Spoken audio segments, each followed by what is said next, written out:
এত সময় আমরা গৌর কথা শুনলাম, চলুন যাই আমরা সবাই মিলে শ্রীধাম বৃন্দাবনে উলুধ্বনি হরিধ্বনি করে বৃন্দাবনে প্রবেশ করব।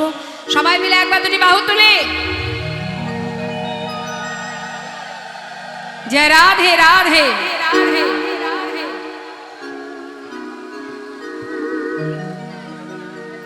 জয় রাধেশ্যাম। বৃন্দাবন ধাম अच्छा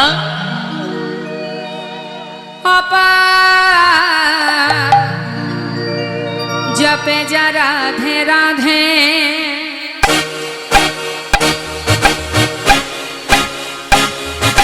राधे राधे।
তিথি কি সবাই মিলে একবার দুবাহু তুলে নিতাই গৌর হরিবল হরিবল হরিবল।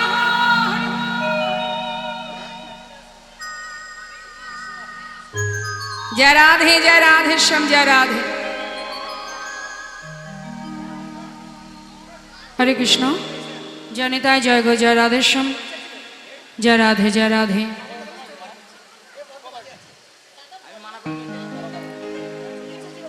मधुमय श्रीधाम बृंदावन कथा नय मा एबार एकटू लीलार मध्य आमादेर प्रवेश करते होबे आर कथा नय मन दिये आस्वादन करुन। श्रीधाम बृंदावने भगवान कृष्णचंद्र आमार प्रतिनियत सखागणके साथे करे निये बन माझे नानाविध नित्य नतून लीला खेला करें। তো আজ গোবিন্দ আমার সখাগণকে সাথে করে নিয়ে বনমাঝে এসেছেন, তিনি খেলা খেলছেন। তা তিনি যে খেলা করছেন ছোট্ট বালক রূপে ওই বনের মধ্যে সমবয়সী বন্ধুদের মানে সখাদের সাথে করে নিয়ে। তা ভগবান বালক রূপে খেলছেন বৃন্দাবনে, কিন্তু প্রকৃত খেলা খেলছেন এই পৃথিবীর বিশ্ব ব্রহ্মাণ্ডে, যিনি নির্জনে বসে বসে আপন মনে খেলা করছেন এই ব্রহ্মাণ্ডটাকে নিয়ে। তো সেই ভগবানের অপূর্ব সেই খেলা দর্শন করে মননে মানসে এক ভক্ত বিদ্রোহী কবি কাজী নজরুল ইসলাম তিনি একটি গান বেঁধেছিলেন। তো আমরা একটু শুনবো। যেহেতু ভগবান খেলছেন, আমরা দেখছি বৃন্দাবনে গোবিন্দ খেলা করছেন সখাগণকে নিয়ে, কিন্তু প্রকৃত খেলা খেলছেন কে? আমাদেরকে নিয়ে। আমাদের এই পৃথিবীতে এই মর্তধামে যিনি আমাদের সবাইকে খেলাচ্ছেন, তিনি আপন মনে নিরজনে বসে খেলা করছেন। তাই তো বিশ্বকবি বললেন, খেলিছ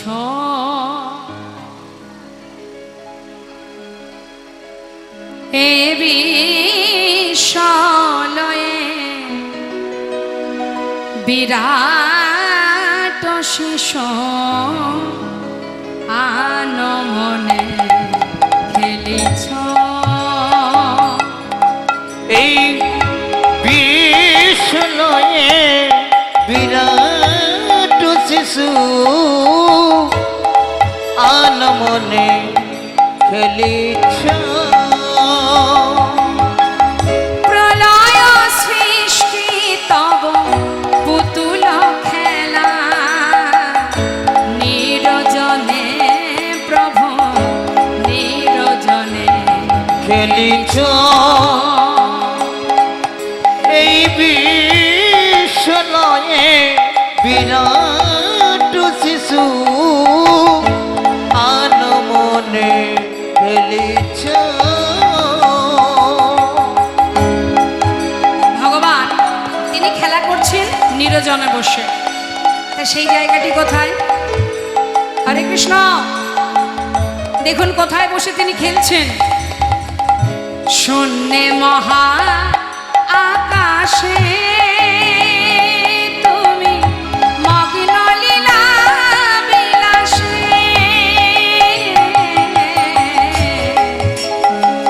শূন্যে মহা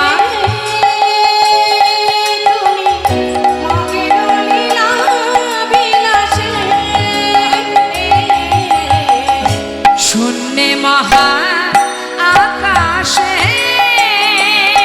তুমি মগ্ন লীলা বিলাসে। ভাঙিছ গড়িছ নীতি ক্ষণে ক্ষণে নিরজনে প্রভু নিরজনে খেলিছ এই বিশ্বলয়ে বিরাট শিশু আনমনে খেলিছ। মা, ভগবানের খেলনাগুলো কি? আমরা যেমন অনেক কিছু নিয়ে খেলা করি, আর তার খেলনা কি জানেন? শুনুন মন দিয়ে কি বলছে। তারকার বিশ্বসী খেলনা তব হে দাসী পড়িয়া আছে রাঙা পায়ের কাছে রাশি রাশি।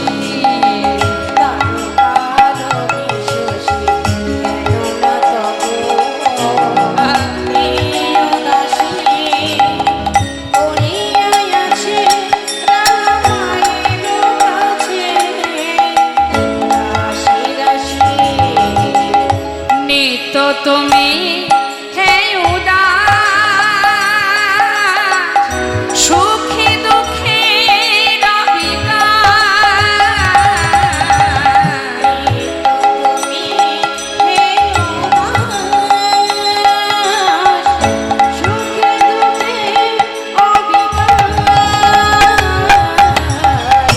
নিত্য তুমি হে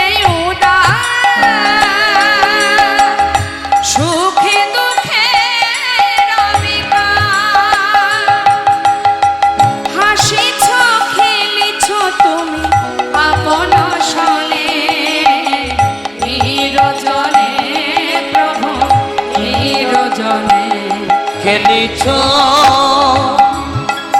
এই বিষণয়ে বিরাট শিশু আনমনে খেলিছ এই বিষণয়ে বিরাট শিশু আনমনে খেলিছ এই বিষণয়ে বিরাট শিশু আনমনে খেলিছ। ভগবান খেলছেন বিশ্ব ব্রহ্মাণ্ডটাকে নিয়ে, আর বালক রূপে দাপর যুগে বৃন্দাবনে এসে তারই সখাগণকে সঙ্গে করে নিয়ে খেলা করছেন বনের মাঝে। এই ভাই, আরে শোন ভাই, প্রতিদিন তো আমরা খেলা করি, আজ ভেবেছি একটা নূতন খেলা খেলবো, মানে বিনোদ খেলা। বিনোদ কথার অর্থ হচ্ছে নূতন, আবার বিনোদ কথার অর্থ হলো সুন্দর। তা সখারা জিজ্ঞাসা করছে সেই খেলাটা কেমন খেলা? বলে শোন, যে খেলাটা আজ আমরা খেলবো সেই খেলাটি হলো পাতা পাতা খেলা। মায়েরা খেলেছেন কখনো পাতা পাতা খেলা?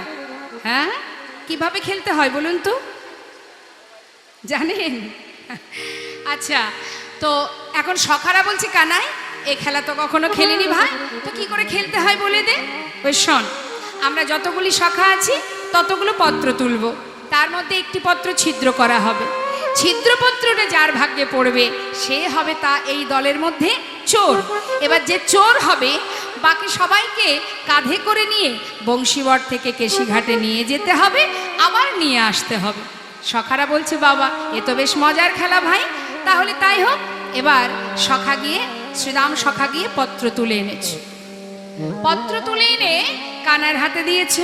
কানাই সেই পত্রগুলোর মধ্যে একটি পত্র ছিদ্র করেছে। ছিদ্র করে এবার একে একে ডাকছে সবাইকে, হরি বল। যখন ডাকছে মা, এই শ্রীরাম আয় তুই এসে পত্র নিয়ে যা। শ্রীরাম সখা মনে মনে চিন্তা করছে, জানি না কানাই আজ এমন খেলা কেন খেলছে। মনে মনে বলছে কানাই,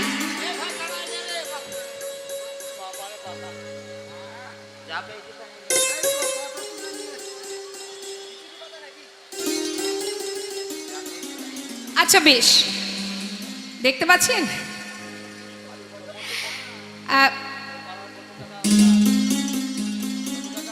আচ্ছা শোনো, নাও তুমি পত্র নিয়ে যাও।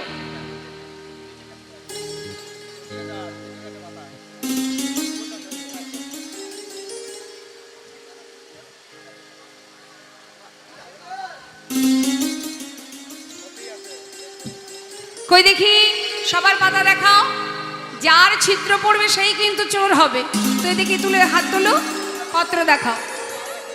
এই দেখি পত্র দেখা। আরে আমারটাও ভালো, এ ভাই কানাই আমার ভালো। আমারটাও ভালো। আচ্ছা সবারই যদি ভালো পাতা পড়বে তাহলে ছিদ্র পাতা কার ভাগ্যে পড়লো? তাই তো, তাই তো। এই ভালো করে দেখাই, তোরটা দেখা। এই যে ভালো ভালো, এই দেখি, এই ভালো করে দেখা। আরে আমারটা ভালো রে। সবারই যদি ভালো পড়বে তাহলে ছিদ্রপত্র কার ভাগ্যে পড়বে? হ্যাঁ তুই তো সবারটা দেখলি, হ্যাঁ বলি তোরটা একবার দেখা। আমারটা, হরি বল। ভগবান যে আজকে এই খেলাটা খেলছে মায়ের পিছনে কারণ আছে, আমি বলবো। তিনি যেটাই করেন তার পিছনে কারণ থাকে, কারণ ছাড়া তিনি কিছু করেন না। তা গোবিন্দ বলছে দেখ, এই দেখ আমার পাতা ভালো। এই আরে হাতে করে লুকিয়ে রাখলে হবে না, ভালো করে দেখা। এই যে, ও কানাই, ওই তো কানাইয়ের ছিদ্র পাতা পড়েছে আজকে খেলাতে। কানাই চোর, কানাই চোর, কানাই চোর। যেই না কানার হাতে পত্র ছিদ্র পেয়েছে বাবা, সখাগান বলে উঠলেন ও কানাই, কানাই আজকের খেলায় তাহলে তুই চোর। আসলে কি জানিস তো, তুই বিনে চোর কে হবে ভাই? তুই বিনে চোর কে হবে ভাই? এই বৃন্দাবনের ননি চোরা, তুই বিনে চোর কে হবে ভাই? এই চোর বললি কেন?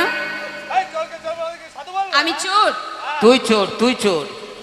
আচ্ছা বলুন দেখি মা, এই যে সবার ঘরে ঘরে ননি চুরি করে আমি আনি, কাদের জন্য? এদের জন্য তো। হ্যাঁ, তা যাদের জন্য চুরি করি তারাই বলে চোর। কিন্তু চুরি তুই করিস, তাই আমরা খাই। কাঁধে উঠবি কাঁধে উঠ, তাতে বা চোর বলার কি আছে? চোরকে হ্যাঁ? চোর বলবো না? দুই চোর। হরিবল, ভগবান কেন আজ এই খেলা খেলছেন? তার মনে যে একটা বাসনা আছে বাবা। সেই বাসনাটা কি? আজ গোবিন্দের মনে কি বাসনা? একদিন নিরজনে বসে ভগবান মনে মনে ভাবে, এই জগতের যে যারা আমার চরণে পাবার লাগি, হা কৃষ্ণ কৃষ্ণ বলে কাঁদে, যারা আমার চরণে পাবার লাগে, ঘরে ছেড়ে পথের পাগল হয়, পাগল হয়ে কৃষ্ণ বলে কাঁদে। কেন আমায় ভালোবাসেরা? কেন এমন করে কাঁদে? ফুল তুলসী চরণে দিয়ে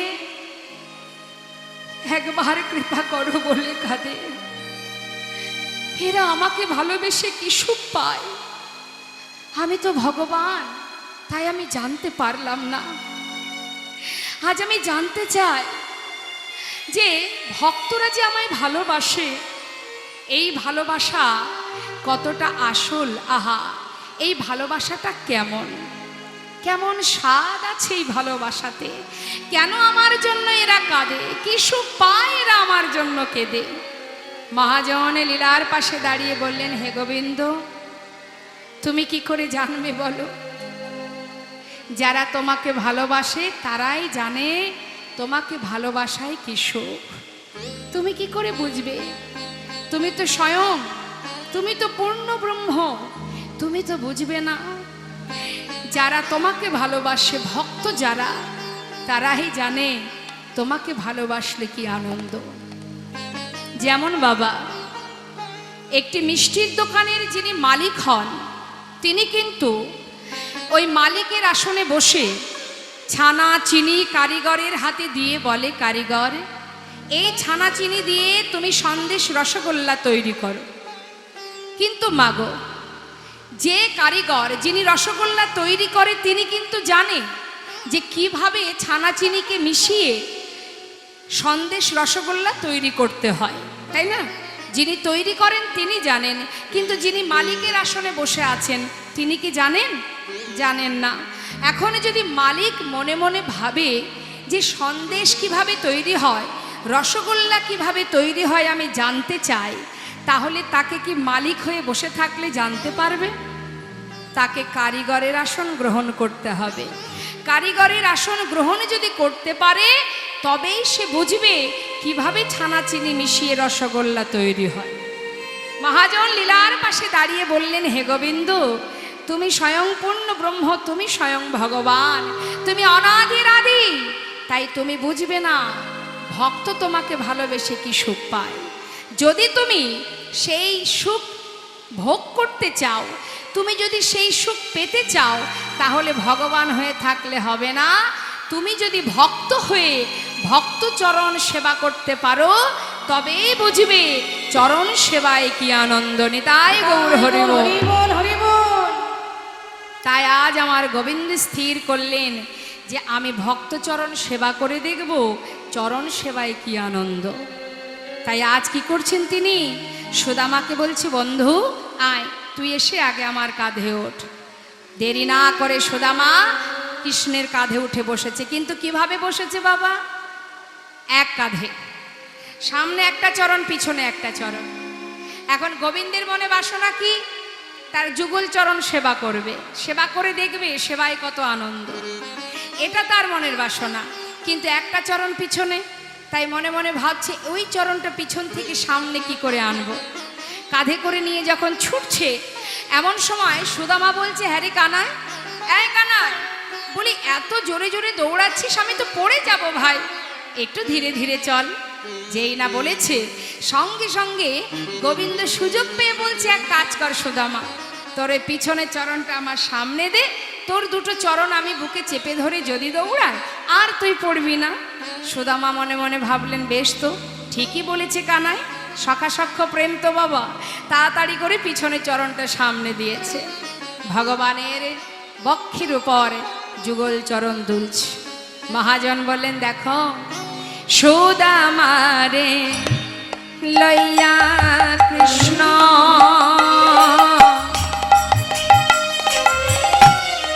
করিলা গমন, সুদামারে লইয়া কৃষ্ণ দেখো করিল গমন। একটা পক্কয়াম্র বৃক্ষ তলে আসিয়া দাঁড়ালো, দেখো না পকয়ম্ব বৃক্ষ তলে আসিয়া দাঁড়ালো। একটা পক্কয়াম্র বৃক্ষ তলে আসিয়া দাঁড়ালো, পক্কয়াম্র বৃক্ষ তলে দেখো আসিয়া দাঁড়ালো। আজি মন্দ মন্দ সেবা করে, মন্দ মন্দ সেবা করে, মন্দ মন্দ সেবা করে, মন্দ সেবা করে ভক্তি যুগল চরণ হৃদয়ে ধরে মন্দ মন্দ সেবা করে। পক্কয়াম্র বৃক্ষ তলে আসিয়া দাঁড়ালো। দেখো না একটা পকয়ম্ব বৃক্ষ তলে আসিয়া দাঁড়ালো। গোবিন্দ আমার সুদামাকে কাঁধে করে নিয়ে যেতে যেতে একটা পাকা আম গাছের নিচে দাঁড়িয়েছে মা। যেই না দাঁড়িয়েছে এমন সময় সুদামা বলছে, কানাই দাঁড়ালি যখন ভাই একটু দাঁড়া, দেখ দেখ গাছে কত সুন্দর পাকা পাকা আম ঝুলছে, একটা আম পাড়বো আমি তুই দুইজনে খাবো, তারপরে আবার যাব। এই কথা বলা মাত্রই গোবিন্দ সুদামাকে নিয়ে দাঁড়িয়ে আছে বাবা। হঠাৎ গাছ থেকে যেই না একটা আম পেড়েছে, আম পাড়া মাত্রই তার চরণে, সুদামার চরণে জলের ফোঁটা পড়ছে। কোথা থেকে এলো? গোবিন্দ আমার তিনি তো কাঁদছেন, চরণ ধৌত করছেন, আর চরণে যেই না জল পড়েছে সুদামা ভাবছে কি ব্যাপার, আকাশে তো মেঘ করেনি, আমার পায়ে জল এলো কোথা থেকে? হ্যাঁ, তবে কি ভাই কানার কষ্ট হচ্ছে? এই কানাই একটু নামিয়ে দে তো। কেন রে? দে না একটু নামিয়ে দে বলছি।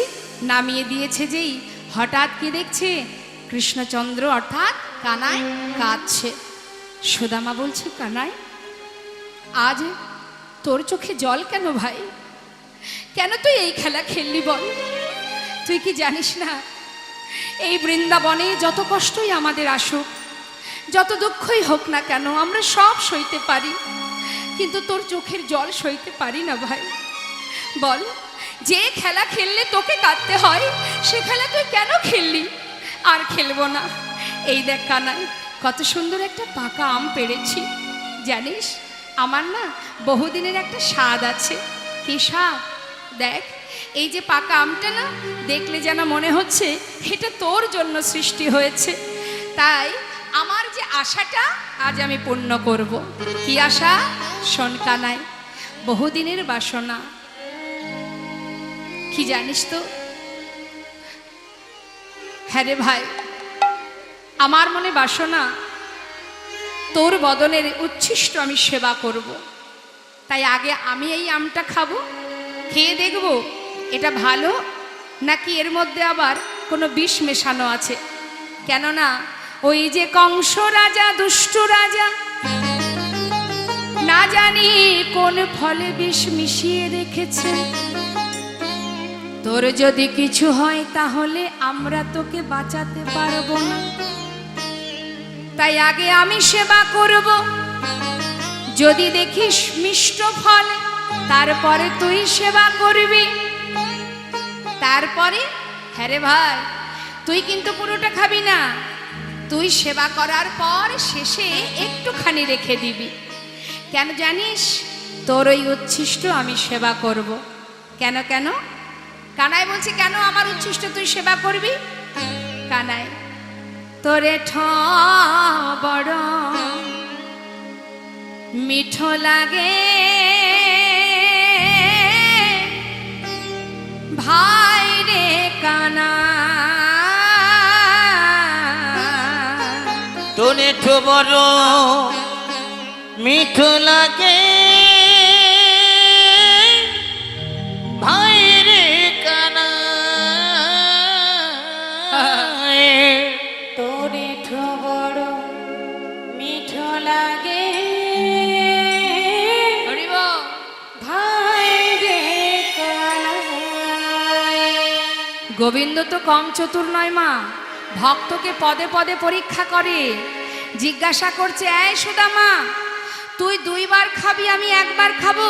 হ্যাঁ, আরে শোন, তুই যদি বলিস যে তোকে আবার দিতে হবে, আমি শুধু শুধু তোকে দেব না। দেখ, এই যে তুই বলছিস গাছের আমটা মিষ্টি, আচ্ছা গাছের আম মিষ্টি নাকি আমার মুখের এঁঠোটা মিষ্টি? তোর কাছে কোনটা মিষ্টি? সুদামা বলছে, কানাই রে, গাছের ফল তো মিষ্টি, কিন্তু সেটা যখন তুই সেবা করিস তারপর কি হয় জানিস? সেটা আরো মিঠো হয়ে যায়। কেন জানি না কানাই, আমার মনে হয় তোর বদনে না জানি কি সুস্বাদু অমৃত আছে। ও রাঙা অধর মাঝে কানাই রে, না জানি কি সুধা আছে। আজিও রাঙা